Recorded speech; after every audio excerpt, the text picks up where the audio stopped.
পূর্বে ক্ষত্রিয় এবং ব্রাহ্মণ ছাড়া কোনো মনুষ্য জাতির শিক্ষার অধিকার ছিল না, না ছিল ধর্মগ্রন্থ পাঠ করার অধিকার, না ছিল মন্দিরে প্রবেশ করার অধিকার। আর এটারই সুযোগ ব্যবহার করে ব্রাহ্মণরা পরবর্তীকালে এই সাধারণ মানুষের উপর নির্মম অত্যাচার শুরু করছে। মানে যে অত্যাচার শুরু করছে সেটা এখন মুখের ভাষায় বলা যাইতেছে না। আর ভগবান শ্রীকৃষ্ণ একটা বাণী আছে গীতায়, যে যখনই পৃথিবীতে অধর্মের সংখ্যা বেড়ে যায়, পাপের সংখ্যা বেড়ে যায়, তখনই তিনি পৃথিবীতে আবির্ভূত হন।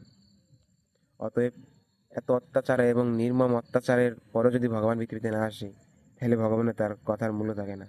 এই কারণে স্বয়ং হরি রূপে পৃথিবীতে আবির্ভূত হন। আর গুরুচাঁদ ঠাকুর হচ্ছে গিয়ে সেই ব্রাহ্মণদের অত্যাচার যারা করছে সেই ব্রাহ্মণদের হাত থেকে এই জাতিকে তিনি বাঁচিয়েছেন। আর সেই স্বরূপ মানে মহামায়ার অংশ তারক গোসাই আমাদের জয়ের নিশান প্রদান করে। অতএব গুরুচাঁদ ঠাকুরের মন্দিরের চূড়ায় জয়ের নিশান থাকতে হবে বাধ্যতামূলক। ধন্যবাদ। জয় হরি বল।